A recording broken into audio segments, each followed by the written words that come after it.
하나님께서 모세에게 하나님께서 계신 그 산으로 올라가고 명령하십니다. 그 이유가 무엇입니까? 하나님께서 친히 기록하신 그 율법과 계명이 적힌 그 돌판을 너에게 주겠다라고 하시기 때문에 모세에게 올라오라 하신 것입니다. 모세는 이렇게 같이 산에 오르다가 같이 왔던 장로들에게 나는 이제 올라갈 거니까 당신들은 여기서 기다리든지 아니면 무슨 있으면 산에 내려다 주시오 이렇게 말하고 이제 모세는 이제 올라갑니다. 그런 다음에 모세는 이제 산에 올라갔고 산 정상에서 그 하나님의 임재를 상징하는 이 구름을 만나게 됩니다. 이제 거기서 모세가 엿새를 이제 기다린 후에야 하나님께서 네가 최정상으로 나한테 와라 라고 허락하신 이후에 이제 구름 속에 들어가서 또 그곳에 또 40주 40일도 있게 됩니다. 이 장면은 이제 하나님께서 애굽 땅에서 그 400년간 노예 생활을 했던 이스라엘 백성을 구해내시고 이제 그들에게 이제 시내산에서 앞으로 너희가 어떻게 살아가야 되는지 그 이제 질서와 율법을 알려주겠다 그 말씀을 약속하시는 또 그런 장면입니다. 거기에 대해서 이스라엘 백성은 화답하죠. 네, 저는 그렇게 하겠습니다라고 대답합니다. 그래서 그 하나님과 이스라엘 백성 그 둘 사이에 언약을 증거를 이제 확증하기 위해서 하나님께서 친히 돌판을 이스라엘 백성에게 내려주는 그 장면인 것입니다. 이 애굽에서 종살했던 이스라엘 백성들은 무려 400년이나 긴 세월 동안 이 노예 생활을 했었습니다. 그래서 이들은 하나님에 대한 어떤 정확한 지식이 없었습니다. 그냥 막연하게 자기의 먼 조상들이 믿었던 그런 하나님에 대한 얘기는 들었겠지만은 자기들이 실제로 삶에 부딪히던 그 신의 모습은 그냥 애굽에서 흔히 있는 그런 우상들이었습니다. 뭐 호루스라든지 뭐 라라든지 뭐 일반적인 지식 알고 계시죠? 그런 이집트 신들이 자신들이 알고 있는 그런 신에 대한 개념이었습니다. 그래서 하나님에 대해서 아주 희미하고 아주 미약한 그런 기억만 그 조각만 갖고 살아가면서 애굽에서 종살이를 살았던 게 바로 이스라엘 백성이었던 것입니다. 그런 이스라엘 백성들을 하나님께서 모세를 사용하여서 그들을 구해내십니다. 10가지 재앙을 통해서 이 애굽의 신들을 다 깨부수고 하나님이 어떤 분이신지를 딱 나타내시고 자기 백성들을 이제 구해내십니다. 또 홍해를 가르는 아주 놀라운 이제 기적을 보여주시면서 이 우주 만물을 다스리신 진짜 하나님, 참 하나님이 바로 여호와 하나님이다라는 것을 증명하시죠. 그런데 문제는 그런 하나님은 너무 무서운 겁니다. 그렇지 않습니까? 재앙을 막 내리시고 막 바다를 막 갈라고 그러시고 그 수많은 애국 군대들을 다 수장시켜 버리시고 이렇게 막 무지막지하고 막 강하고 거의 폭력적인 그런 하나님의 모습을 봤을 때 애국 백성, 이스라엘 백성들은 굉장히 충격적이었을 것입니다. 그래서 하나님께서는 다시 자기 자신이 어떠한 분이신지를 알려주십니다. 나는 너희를 위한 신이지 두려워할 만한 그런 대상이 아니다라고 이제 말씀하십니다. 그래서 이제부터는 너희와 내가 함께 영원히 살아가야 되는데 그러기 위해서 우리가 서로 질서가 필요하고 법칙이 필요하다고 말씀하신 것입니다. 그래서 십계명이나 율법 이런 것을 이제 알려주십니다. 이 장면은 마치 이 하나님께서 이스라엘 백성에게 청혼을 하는 거랑 비슷합니다. 네. 그 신부감을 찾아가서 신랑 찾아가서 이제 구애를 하는 것과 비슷한 것입니다. 이제 나의 신부가 되어주고 우리 같이 영원히 함께하자. 이런 맥락과 비슷한 것입니다. 그 가운데 이제 모세가 그 청혼식에 이제 증인의 역할을 하는 것입니다. 모세가 가운데서 이제 중재를 하는 것이지요. 그래서 특별히 모세를 하나님의 산으로 올라오라 이렇게 명령하신 것이고 그의 손에 이제 돌판을 들려서 내려보내는 것입니다. 근데 이제 모세는 이제 또 다른 증인들인 장로들은 이제 산 중턱, 산 가운데 이제 놔두고 자기 혼자 올라갑니다. 그렇죠? 그래서 이제 하나님의 영광이 그때 쫙 임합니다. 근데 그 모양이 구름 같았다고 표현합니다. 이 구름은 우리가 흔히 보는 수증기 같은 구름이 아닙니다. 오해하지 마십시오. 몽글몽글 이렇게 하얀색 그런 먹구름 이런 구름이 아니라 17절 말씀 보면은 산에 아래에 있던 이스라엘 백성들이 보기에는 맹렬히 활활 타오르는 불같이 보였다라고 표현합니다. 이제 우리가 이제 인간의 시선으로 봤을 때 도저히 묘사가 안 되는 그런 모습이 하나님의 임재의 모습인 것입니다. 이제 그 가운데로 드디어 모세가 들어가는 것입니다. 신비 가운데로 들어가는 것입니다. 그래서 40일 밤낮을 그 안에 거하게 됩니다. 하나님께서는 모세를 부르시고 어떻게 하십니까? 이 앞장에 보면 출애굽기 25장부터 31장까지 정말 긴 지면을 이렇게 하려면서 이 성막과 제사에 대해서 아주 자세한 설명을 하나님께서 막 이렇게 풀어 놓으십니다. 예, 나중에 시간 되시면 보십시오. 이 성막과 제사는 비로소 하나님과 이 백성들이 소통할 수 있는 통로가 되고 또 성막은 그 신방이 되는 것입니다. 함께 영원히 거하고 같이 어떻게 살아가야 되는지를 아주 자세하게 이제 기록한 것입니다. 이것은 마치 정말 갓 연애를 했을 때 이렇게 이 연인에게 아주 이렇게 많은 것을 좀 얘기하고 싶고 또 같이 이렇게 서로 알고 싶고 그런 것과 비슷하다고 할 수 있을 것입니다. 하나님께서는 정말 행복하셨을 것이요. 행복했을 것입니다. 왜냐하면 그 긴 세월 동안 이제 버려두었던, 잊혀질 것 같았던 백성들을 다시 구해내시고 이들과 함께 이제 드디어 하나님 나라, 실제한 하나님 나라, 그 제사상 나라를 이뤄가는 그 부푼 기대감, 행복감, 기쁨이 아주 충만하셨을 것입니다. 이건 인격적인 하나님의 묘사이지 하나님이 그렇게 막 사랑받게 했다는 건 아닙니다. 오해하지 마십시오. 그런 하나님께서 이 모세를 붙잡아두고 내가 너를 얼마나 사랑하는지 내가 너와 함께 어떻게 교제하고 싶은지를 이렇게 다 이렇게 풀어놓으신 것입니다. 그리고 40일 밤낮을 16절에 보면은 구름이 6일 동안 산을 가리고 7일째 하나님의 구름 가운데서 모세를 부르셨다라고 하십니다. 이것은 마치 천지 창조 때 6일 동안 천지를 창조하시고 7일째 안식하셨던 것처럼 이 하나님의 이 간절한 마음이 완전한 기다림, 완전한 부르심, 그리고 이스라엘을 나의 백성으로 완전히 세우겠다. 그 창조를 딱 이제 다 마무리하신 것처럼 그렇게 이 숫자조차도 하나님이 얼마나 큰 기대감과 큰 기쁨을 갖고 있었는지 나타내는 그런 말씀인 것입니다. 이 순간의 모세가 정말 저는 개인적으로 정말 부럽습니다. 하나님의 임재 가운데 들어간다는 게 정말 상상도 할 수 없는 일이죠. 우리는 절대로 살아있는 동안에 하나님을 보지도 이렇게 경험할 수도 없는 존재입니다. 왜 그렇습니까? 우리는 바로 죄인이기 때문인 것입니다. 하나님의 분명하신 그 인도하심을 눈으로 직접 보고 듣고 경험하고 그 가운데서 아주 긴 시간 동안 이렇게 같이 있다는 것은 정말로 행복하고 황홀한 일일 것입니다. 이 변화산에서 베드로가 그 임재를 보고 여기서 이제 초막을 짓고 살다 이렇게 막 거의 중원부하듯이 말하지 않습니까? 정말 그게 이해가 될 정도로 이 모세가 정말 부럽습니다. 그리고 또 모세가 또 부러운 중 하나는 그가 말씀드린 것처럼 인간에도 불구하고 죽음을 불사하고 순종하는 마음으로 하나님께 나았다는 것입니다.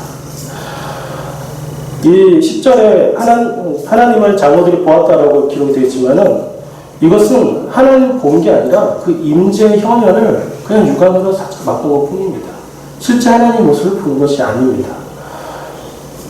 이제 언약궤를 옮기던 우시아가 넘어지는 언약궤를 딱 잡으려다가 하나님 임재가 그를 죽여버리죠. 예. 감히 하나님을 만지지도 이렇게 경험할 수도 없는 것입니다. 이제 성막 안에 있는 그 지성소 안에 제사장이 딱 한 번 들어가는데 그 제사장이 들어가면은 그 죄 때문에 하나님이 그를 죽일 때가 있다고 합니다. 그러면 그 사람 이 발에 방울이 달려있는데 방울이 안 나면은 죽었나 해가지고 발에 묶어뒀던 밧줄을 땡겨가지고 시체를 끌어내고 다른 제사장을 지성소에 들여버린다 합니다. 하나님은 인간이 감히 범접할 수 없는 존재이십니다. 모세도 그걸 충분히 알았습니다. 그런데 자기 생명을 내어놓고 하나님 앞에 나아간 것입니다. 왜요? 이스라엘 백성을 위하여서 또 하나님의 명령에 반응하여서. 실제로 이스라엘 백성들은 모세가 죽은 줄 알았습니다. 32장 말씀 보면 모세가 하도 안 내려오니까 어떻게 합니까? 그냥 모세가 죽어버렸나 보다. 하나님 갔으니까 죽을 수도 있겠지 생각하고서는 아론과 홀을 채근해서 우상을 만들어버립니다. 자기들이 의지하고 섬길 신을 만들어버립니다. 모세는 하나님께서 산으로 올라와라, 내게 가까이 나오라 했을 때 자기 생명을 내어놓고 그 믿음으로 순종으로 나아갔습니다. 죽음도 불쌍한 그런 순종의 모습을 모세가 보였던 것입니다. 그런데 여러분, 모세가 있었던 그 믿음의 자리, 순종의 자리는 어떠합니까? 산 꼭대기 있죠?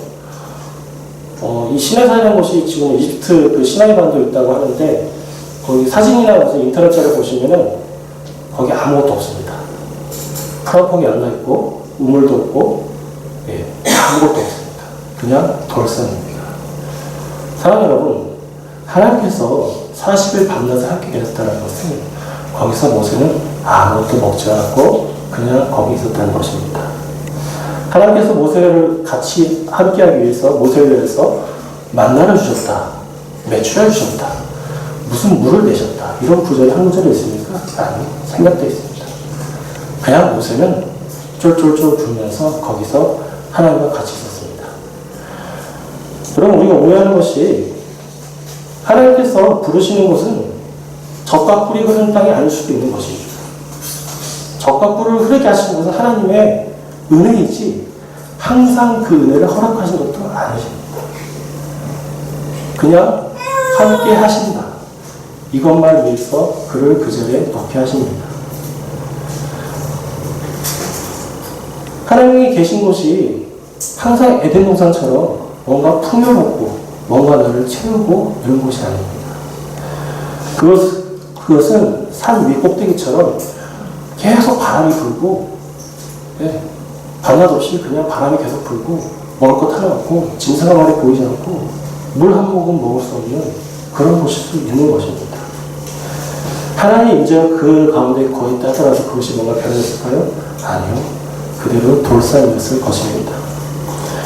우리가 여기서 교훈을 삼을 수 있는 것 첫 번째는 바로 모세가 하나님께서 내게로 와서 거기 있으라라고 부르심에 응답하고 나아갔고, 응답해서 나아갔고, 그 자리에 그냥 지켰다는 것입니다. 이 말씀은 모세가 무엇이 되려고 한 게 아니라 하나님께 무엇이 되어줬다는 뜻입니다. 자기 자신을 온전히 내려놓고 하나님의 명령에 반응하였으면 하나님 원하시는 그 자체가 되려고 했다는 것입니다. 그것은 죽음까지도 요구할 수 있는 것인데 모세는 그대로 따랐습니다. 하나님은 이스라엘 백성에게 하나님의 백성이 될 것을 원하셨습니다. 그것을 요구하셨습니다. 그것을 기뻐하셨습니다. 하지만 하나님의 백성들은 어떻게 반응합니까? 자신들을 만족시키기 위한, 자신들이 자족하기 위한, 자신을 위한 신을 만들어버리고 그것을 기뻐합니다. 하나님에게 하나님의 백성이 되어져야 되는데 그들은 여전히 애굽에서 그냥 스스로 먹고 살았던 노예 생활처럼 그대로 살았던 것입니다. 그냥 자기 자신이 스스로 존재하기 위해서 그렇게 이스라엘 백성은 그 가치관을 아직도 묵혀졌던 것입니다. 이것은 창세기 3장에 뱀이 선악을 알게 하는 지식의 열매를 먹었을 때 너희가 하나님처럼 될 거야 라는 그 유혹에 여자가 넘어갑니다. 하나님처럼 될 거야. 너 스스로가 네 존재를 증명할 수 있어. 충분히 가능해. 괜찮다니까? 아 그래? 너무 행복할 거야. 라고 그 선악과를 먹게 됩니다. 인간은, 피조물은 하나님께 붙어 있어야 됩니다. 그런데 스스로가 마치 나무인 것처럼 뭔가 되는 것처럼 하려는 것입니다. 우리는 항상 누군가에게, 특히 하나님에게 무엇이 되어져야 하는 존재인 것입니다. 그런데 이스라엘 백성들은 또 여전히 그러지 못했습니다.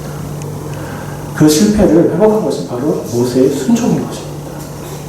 모세는 자신의 이도집도 내려놨습니다.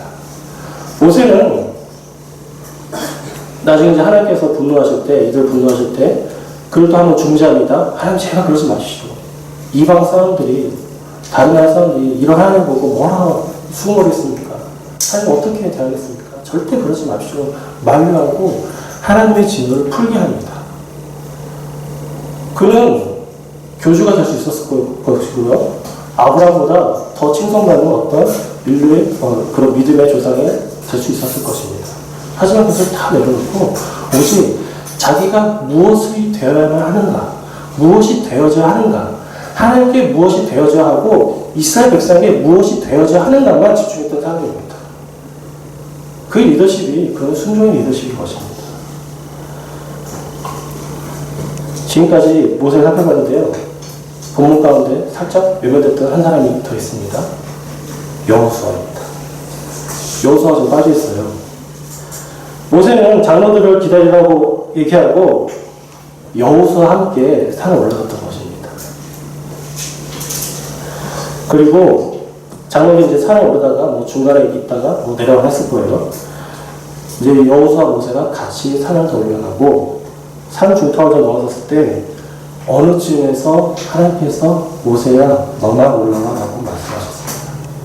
여러분, 여호수아는요 40일 밤낮을 여호수아는 뭐 했을까요? 그냥 거기 있었어요. 실제로 모세가 그 죄 때문에 하나님께 죽임을 당하고 만들었다면 여호수아도 같이 굶어 죽었을 것입니다. 왜요? 그는 모세의 종이니까. 모세를 위하여 존재하는 사람이었습니다.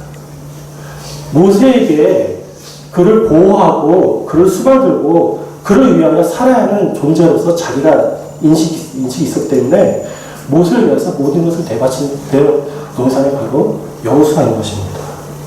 그냥 오도 가도 못하고 그냥 그 자리에 있었습니다. 그냥 저 같으면은 일주일 지났네? 배고파. 지금 피자 시켜 먹어야지.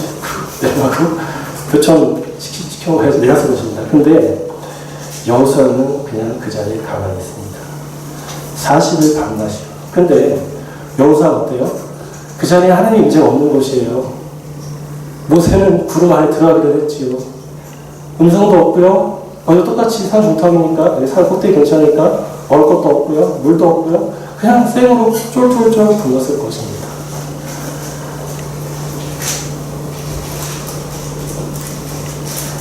모세는 하나님을 위해 존재하는 자였죠.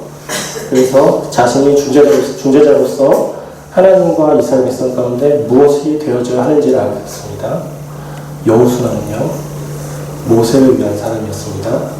모세를 위해서 자신이 무엇이 되어져야 하는지를 알고 있습니다. 이것이 바로 우리가 두 번째 교훈할 수 있는 것입니다. 이것은 바로 예수 그리스도께서 우리에게 알려주신 하나님 사랑, 유 사랑인 것입니다. 하나님을 사랑하고 예수 사랑한다는 것은 다른 것이 아닙니다. 하나님에게 내가 무엇이 되어지는 것, 또 내 이웃을 위해 내가 무엇이 되어지는 것이 바로 하나님 사랑, 유 사랑인 것입니다. 이 모세와 여호수아의 모습을 통해서 진실되게 계명을 지키는 자의 모습이 어떠한 것인지, 하나님의 그 마음에 합한 자가 어떠한 모습인지를 우리가 배울 수 있는 것입니다. 모세는 철저하게 하나님께 순종한 사람의 모습을 보였습니다. 여호수아는 모세의 종, 그 주인을 위한 종의 모습을 철저하게 보여주었습니다. 이 모세와 여호수아의 행동들을 봤을 때 이들은 하나님의 의도 가운데, 하나님의 섭리 가운데, 하나님의 뜻 가운데 있었고 그들이 그것을 선택하여 믿음으로 반응하고 나아갔다. 이것을 우리가 절대 잊어서는 안 되는 것입니다. 하나님께서 모세에게 야, 너 나한테 와. 내가 너한테 도판을 줄게. 언약을 맺자라고 했을 때 이것은 동시에 여호수아에게도 동일하게 내려진 명령이었습니다. 그냥 모세에게 말했다 하더라도 그것은 이 모세를 포함한 리더십에게 주어진 명령이었던 것입니다. 여호수아는 그냥 그것을 스스로 선택하고 알아듣고 같이 나아갔던 것입니다. 사람에게 충성되지 못하면 하나님께 충성되지 못합니다. 이것은 하나님께서 세우시는 질서입니다. 여호수아는 이것을 분명히 알고 있었습니다.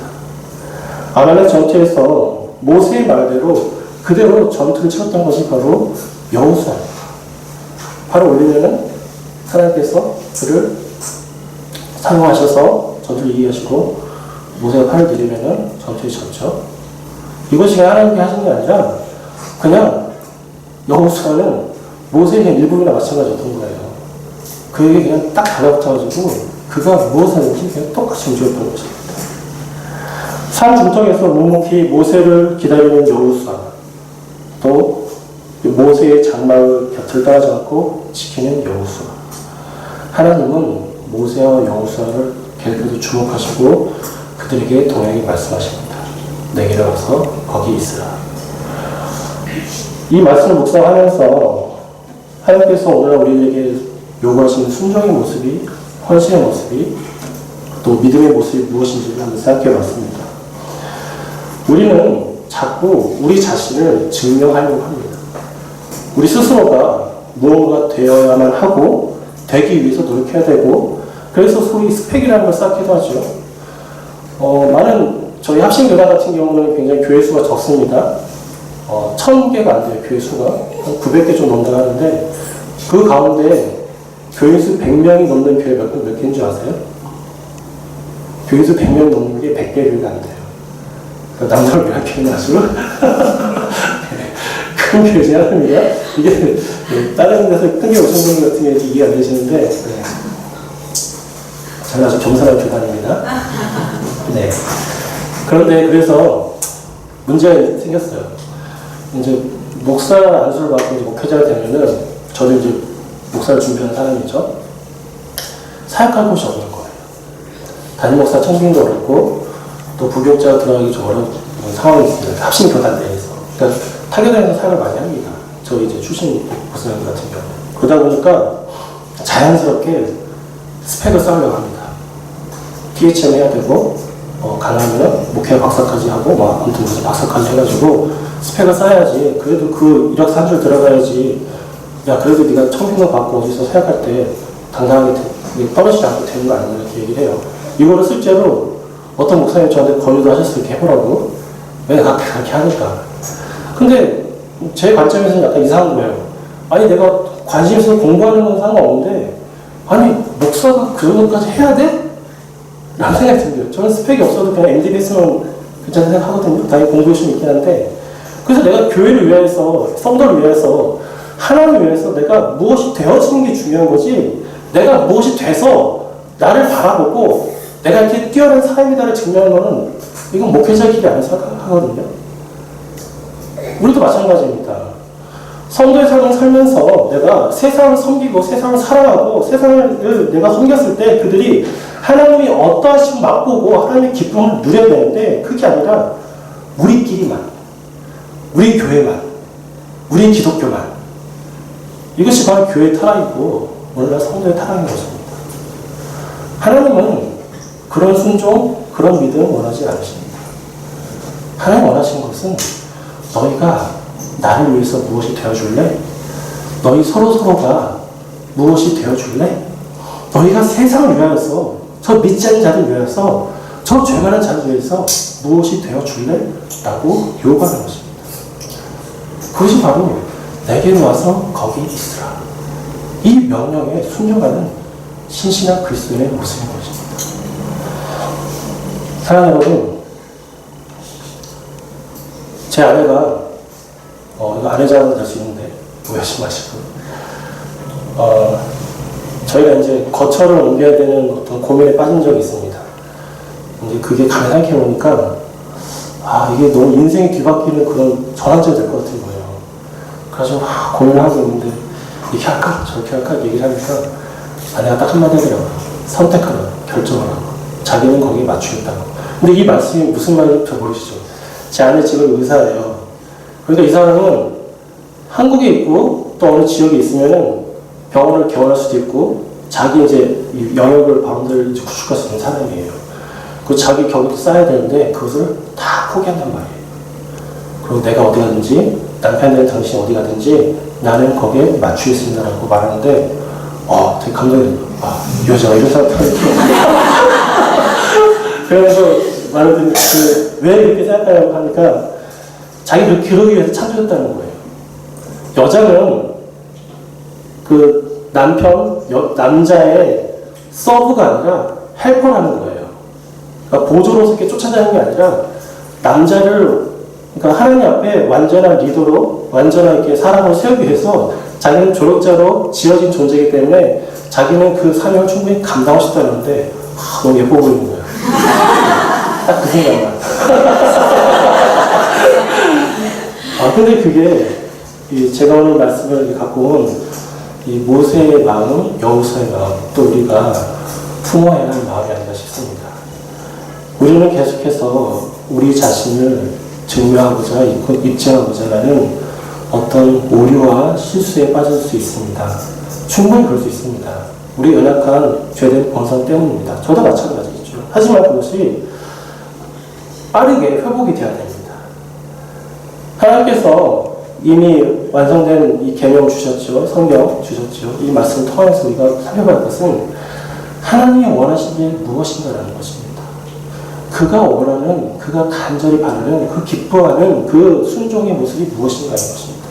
그것은 바로 우리가 하나님을 위하여 또 타인을 위하여 무엇인가가 되어지는 것, 바로 그것인 것입니다.